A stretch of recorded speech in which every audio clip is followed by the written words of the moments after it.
जय हिंद प्यारे दोस्तों। हम लोग पुनः आपके सामने प्रस्तुत हैं क्लास 10 का इकोनॉमिक्स का लेसन 4 लेकर के। तो चलिए हम लोग कौन सा लेसन देखते हैं? लेसन 4। क्या देखते हैं? लेसन 4 देखते हैं, है ना प्यारे बच्चों। हम लोग क्या देखते हैं?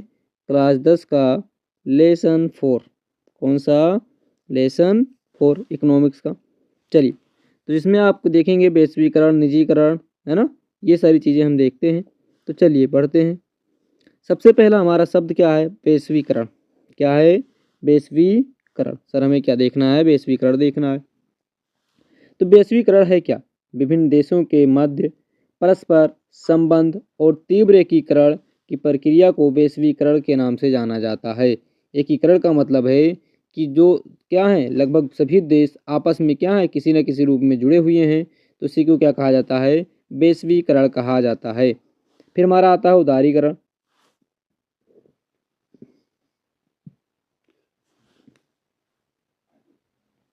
क्या आता है? उदारीकरण। उदारीकरण क्या है? सरकार द्वारा अवरोधों और प्रतिबंधों के हटाने की प्रक्रिया उदारीकरण कहलाती है। मतलब सरकार क्या करे, किसी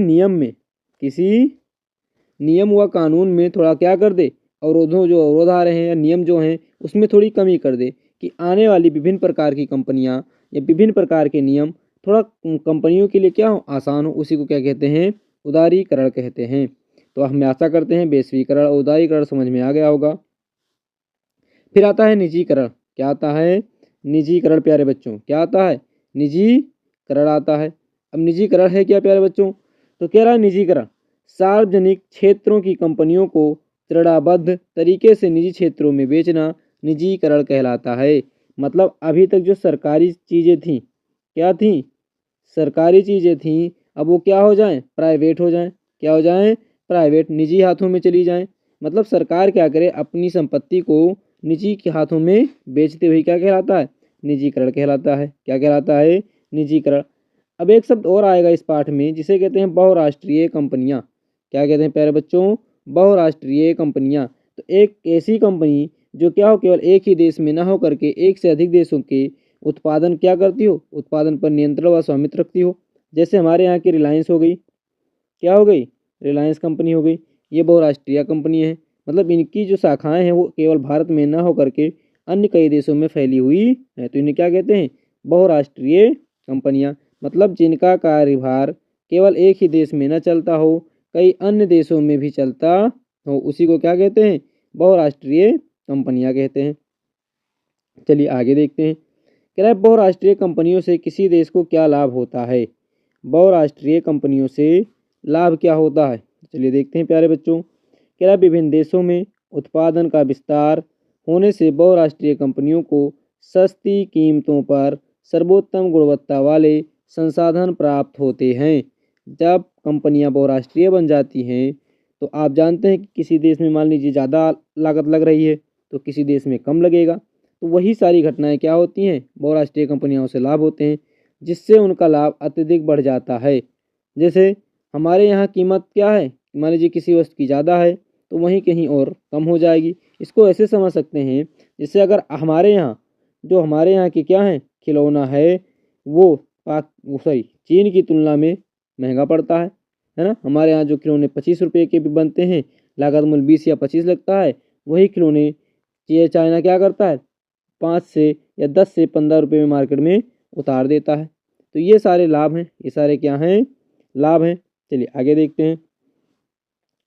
अगला लाभ क्या है? तो अगला लाभ है उत्पादन के विस्तार से बहुराष्ट्रीय कंपनियां अविकसित देशों में रोजगार के अवसर उत्पन्न करती हैं। मतलब ऐसे देश जो भी पूर्ण रूप से विकसित नहीं हुए हैं, जैसे भारत को ले लिया जाए, पाकिस्तान को ले लिया जाए, श्रीलंका को ले लिया जाए, मतलब जो भी विकसित होने के कतार में खड़े हुए हैं, मतलब जो विकासशील देश हैं, उनमें रोजगार उत्पन्न करती हैं।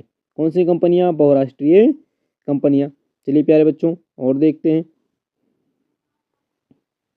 इसके बाद आता है हमारा विदेशी व्यापार। क्या आता है प्यारे बच्चों? विदेशी व्यापार। अब विदेशी व्यापार है क्या? तो कह रहा है विदेशी व्यापार एक माध्यम है जो अपने देश के बाजारों से बाहर के बाजारों में पहुंचने के लिए उत्पादकों को एक अवसर प्रदान करता है। इसको ऐसे समझिए कि हम अपने देश में बने सामान को किसी दूसरे देश में बेचे तो ये क्या कहलाता है? विदेशी व्यापार कहलाता है ना। जैसे वो भारत में कोई वस्तु मान लीजिए यहाँ बना है ना, अब उस वस्तु को हमें इस देश में बेचना है ना, तो इस देश में अगर बेचना है तो ये क्या कहलाएगा? विदेशी व्यापार कहलाएगा। क्या कहलाएगा? विदेशी व्यापार कहलाएगा। चलिए अब देखते हैं, कह रहा है निवेश है क्या, है ना। निवेश है क्या? तो निवेश ऐसे समझिए, जब हम कोई वस्तु का उत्पादन करते हैं तो उसमें जो भी कुछ चीज़ें भी हम डालते हैं वो सब क्या है? निवेश है। जैसे परिसंपत्तियाँ, भूमि हो गया, भवन हो गया, मशीन हो गई और अन्य जो उपकरण हैं वो क्या होते हैं? निवेश कहलाते हैं। अब इन सबको खरीदने में अर्थात व्यय में कुछ मुद्रा अर्थात कुछ धन व्यय करना पड़ता है, उसी को मुद्रा निवेश कहते हैं, है ना। मतलब जो धन आप किसी छोटे मोटे वस्तुओं में, मतलब जो क्या है मूल वस्तुएं हैं उन पर निवेश करते हैं, उन पर खर्च करते हैं, तो ये क्या होता है? निवेश होता है। फिर हमारा आता है विदेशी निवेश। क्या आता है? विदेशी निवेश। कह रहा है बहुराष्ट्रीय कंपनियों द्वारा किए गए निवेश को विदेशी निवेश कहते हैं। जब कोई बहुराष्ट्रीय कंपनी किसी दूसरे देश में अपने कारखाने खोलती है, अपने कंपनी की शाखा खोलती है, तो उसे कहते हैं विदेशी निवेश। जैसे भारत में बहुत सी विदेशी कंपनियां हैं, है ना। जैसे सुजुकी ले लिया जाए, क्या ले लिया जाए? सुजुकी ले लिया जाए, है ना। ओप्पो ले लिया जाए या वीवो ले लिया जाए, तो ये सब क्या है? विदेशी निवेश है। क्या है? विदेशी निवेश है ना। तो ये विदेशी निवेश किसे कहते हैं? जब कोई बहुराष्ट्रीय कंपनियां किसी अन्य देश में अपना सामान बनाना शुरू करती है या अपने वस्तुओं का उत्पादन करना शुरू करती है तो उसे कहते हैं विदेशी निवेश। क्या कहते हैं? विदेशी निवेश कहते हैं। चलिए प्यारे बच्चों और देख लेते हैं। कह रहा है विदेशी व्यापार और विदेशी निवेश में क्या अंतर है? मतलब विदेशी व्यापार और विदेशी निवेश में दोनों में अंतर क्या क्या है?